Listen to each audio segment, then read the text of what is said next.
The Book of Joshua, Chapter 10. The sun stands still. Now Adoni-Zedek, king of Jerusalem, heard that Joshua had taken Ai and totally destroyed it, doing to Ai and its king as he had done to Jericho and its king, and that the people of Gibeon had made a treaty of peace with Israel and had become their allies. He and his people were very much alarmed at this, because Gibeon was an important city. Like one of the royal cities, it was larger than Ai, and all its men were good fighters. So Adoni-Zedek, king of Jerusalem, appealed to Hosham, king of Hebron, Piram, king of Jarmuth, Japhia, king of Lachish, and Debir, king of Eglon.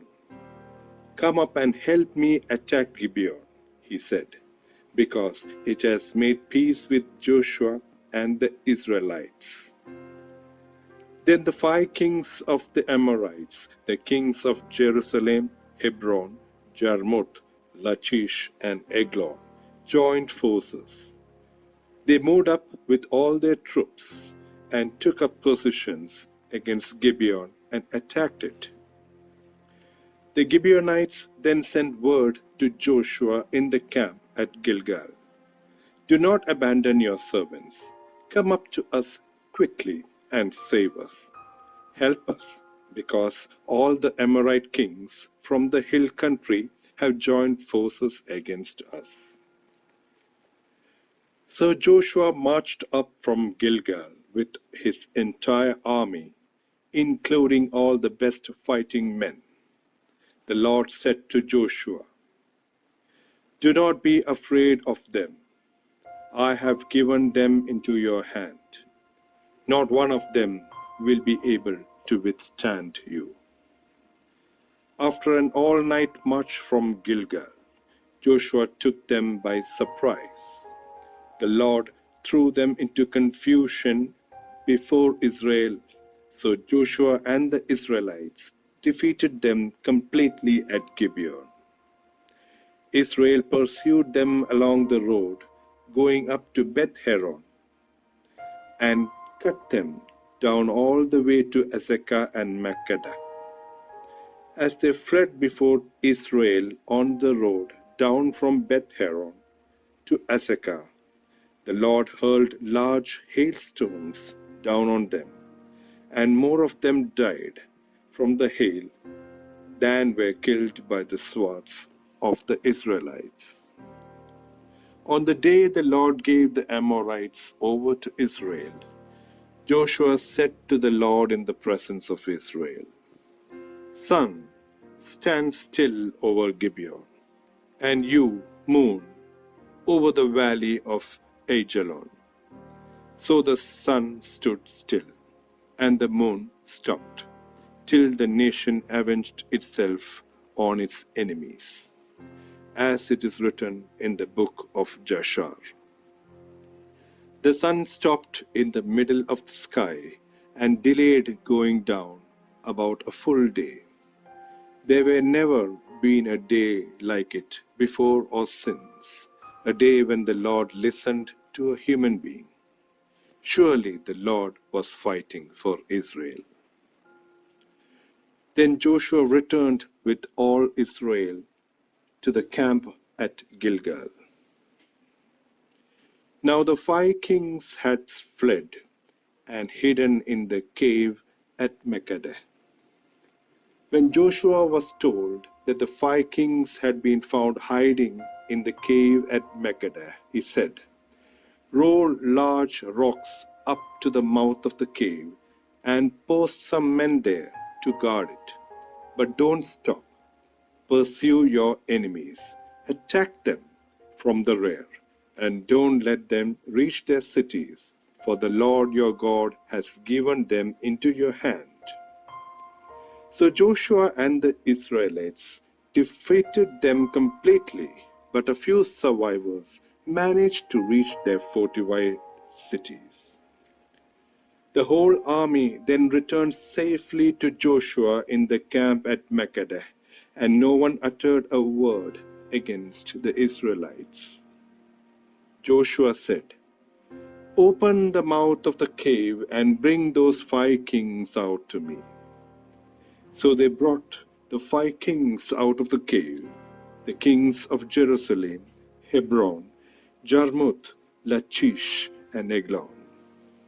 When they had brought these kings to Joshua, he summoned all the men of Israel and said to the army commanders who had come with them, "Come here and put your feet on the necks of these kings." For they came forward and placed their feet on their necks. Joshua said to them, "Do not be afraid. Do not be discouraged. Be strong and courageous. This is what the Lord will do to all the enemies you are going to fight." Then Joshua put the kings to death and exposed their bodies on 5 poles, and they were left hanging on the poles until evening.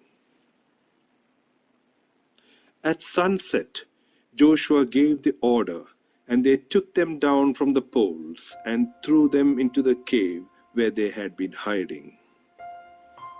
At the mouth of the cave, they placed large rocks, which are there to this day. That day Joshua took Makkedah. He put the city and its king to the sword and totally destroyed everyone in it. He left no survivors. And he did to the king of Makkedah as he had done to the king of Jericho. Then Joshua and all Israel with him moved on from Makkedah to Libnah and attacked it. The Lord also gave that city and its king into Israel's hand. The city and everyone in it Joshua put to the sword. He left no survivors there.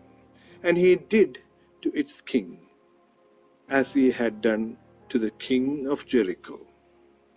Then Joshua and all Israel with him moved on from Libnah to Lachish. He took up positions against it and attacked it. The Lord gave Lachish into Israel's hands, and Joshua took it on the second day. The city and everyone in it he put to the sword, just as he had done to Libnah. Meanwhile, Horam, king of Gezer, had come up to help Lachish, but Joshua defeated him and his army until no survivors were left. Then Joshua and all Israel with him moved on from Lachish to Eglon. They took up positions against it and attacked it.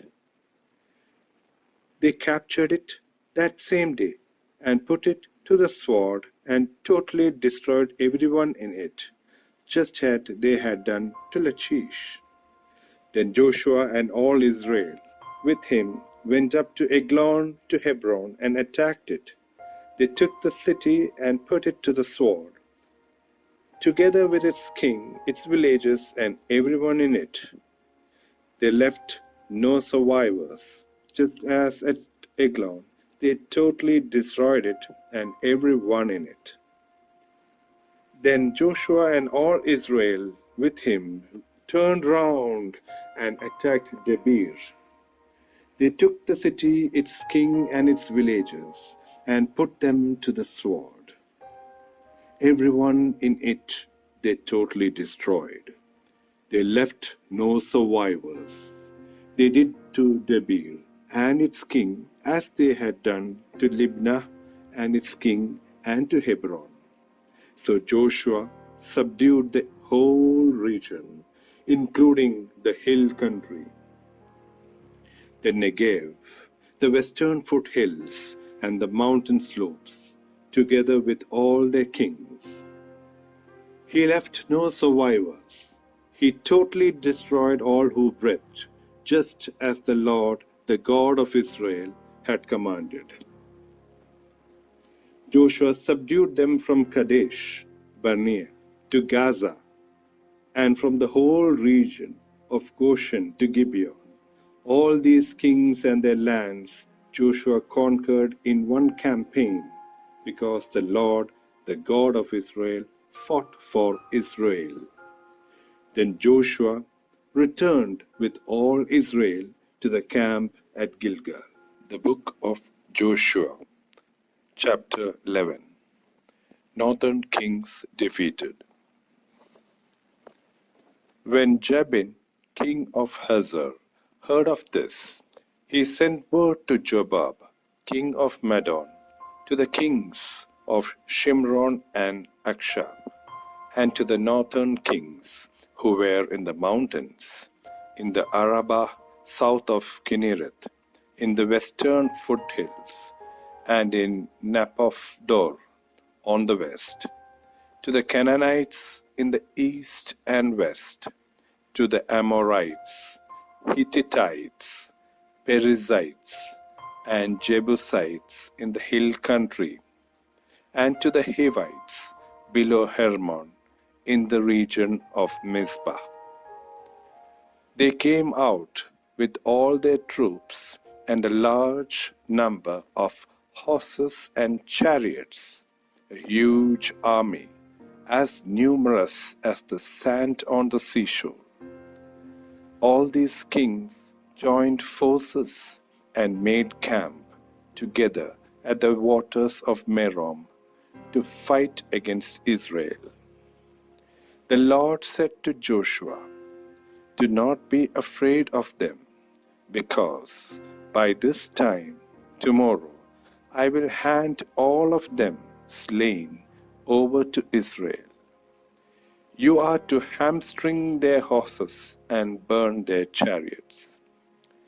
So Joshua and his whole army came against them suddenly at the waters of Merom and attacked them, and the Lord gave them into the hand of Israel.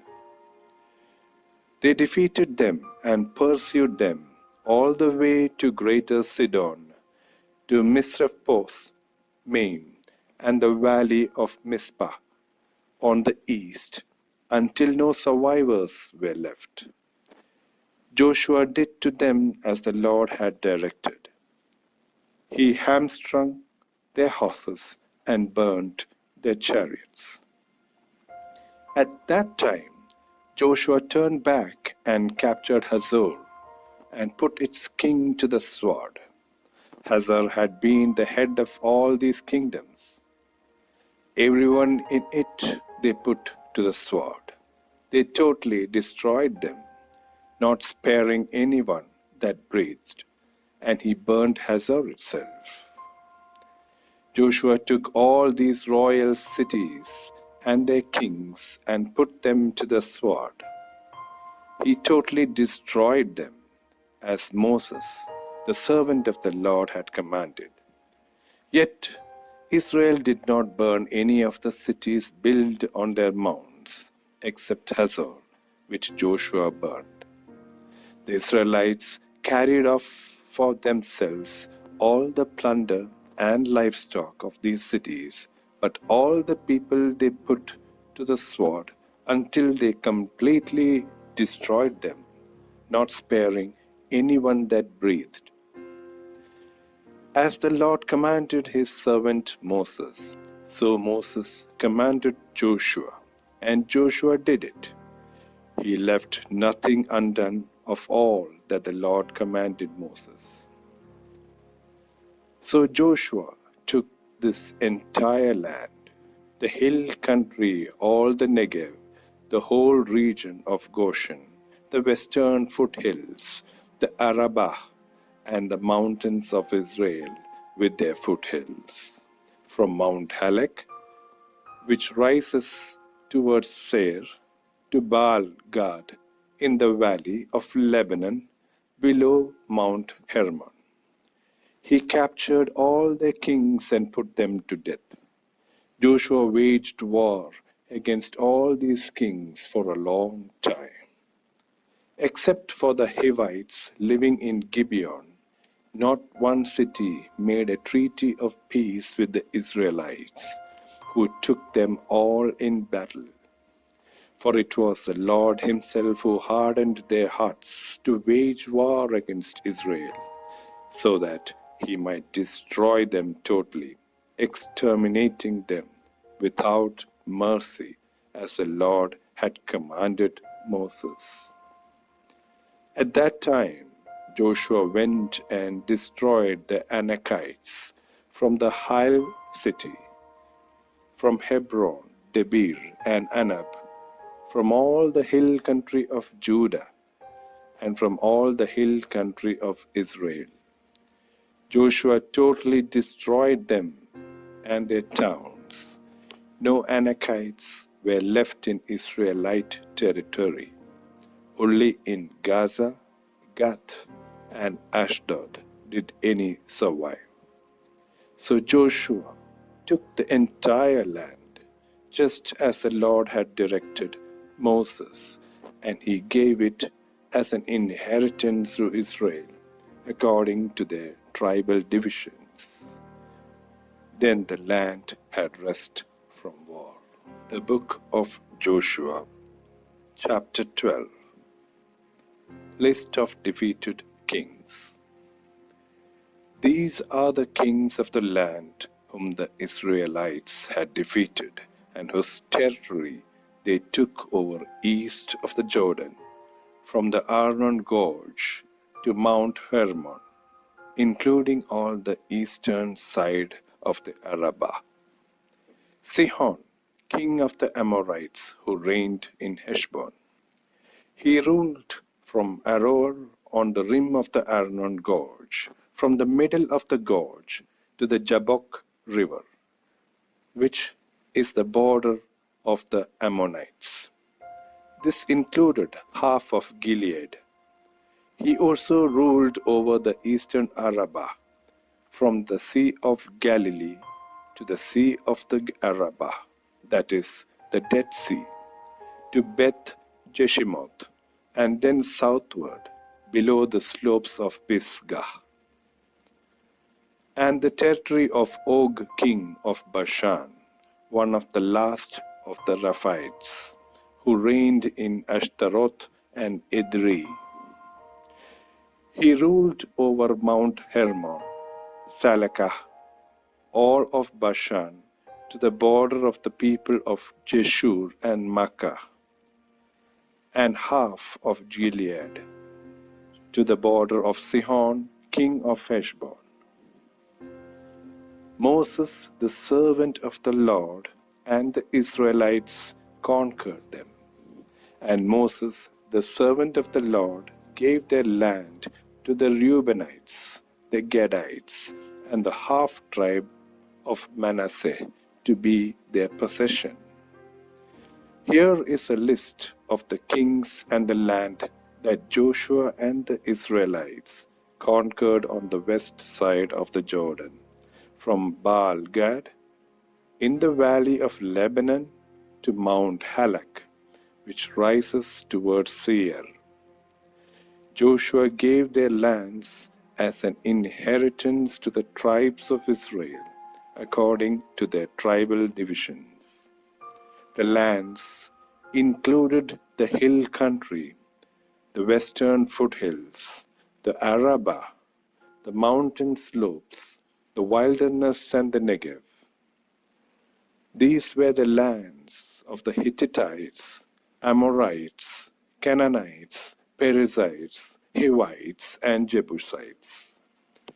These were the kings: the king of Jericho, 1; the king of Ai near Bethel, 1; the king of Jerusalem, 1; the king of Hebron, 1; the king of Jarmuth, 1; the king of Lachish, 1; the king of Eglon, 1; the king of Jazer, 1; the king of Debir, 1; the king of Jeder, 1; the king of Hormah, 1; the king of Arad, 1, the king of Libnah, 1, the king of Adullam, 1, the king of Makkadah, 1, the king of Bethel, 1, the king of Tappuah, 1, the king of Hepher, 1, the king of Aphek,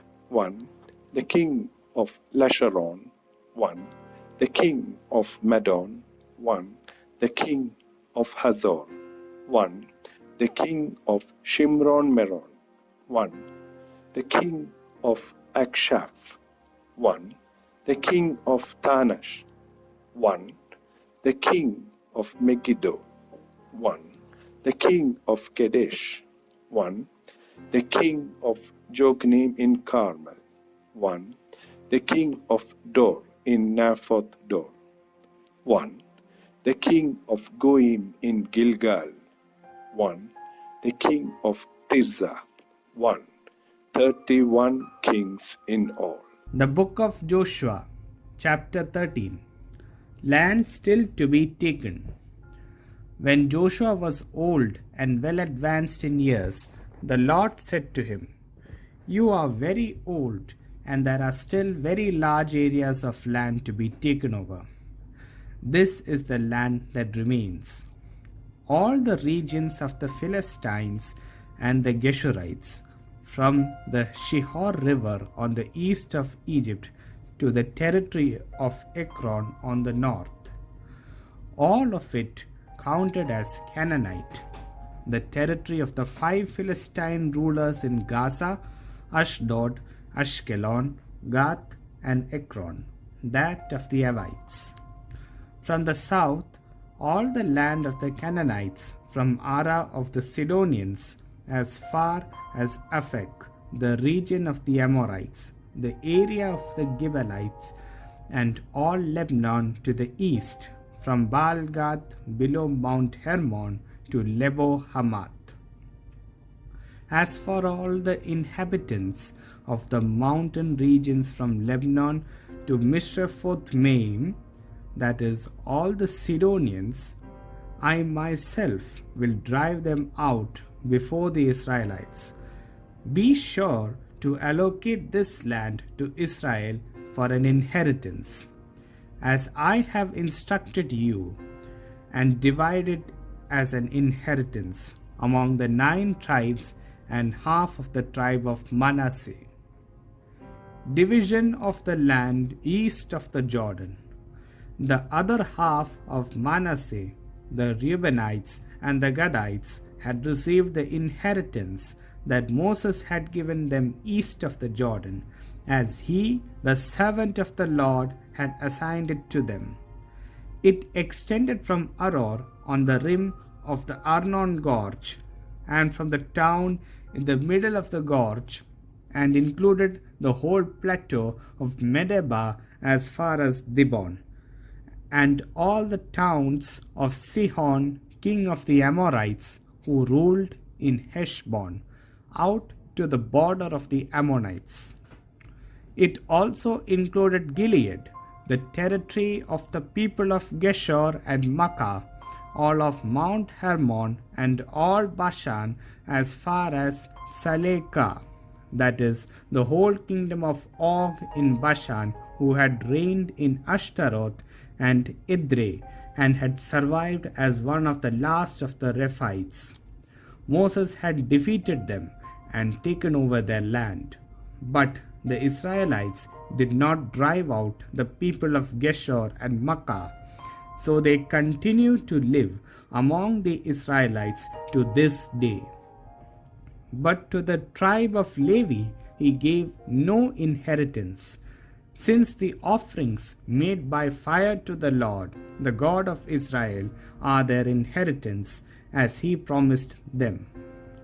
This is what Moses had given to the tribe of Reuben, clan by clan.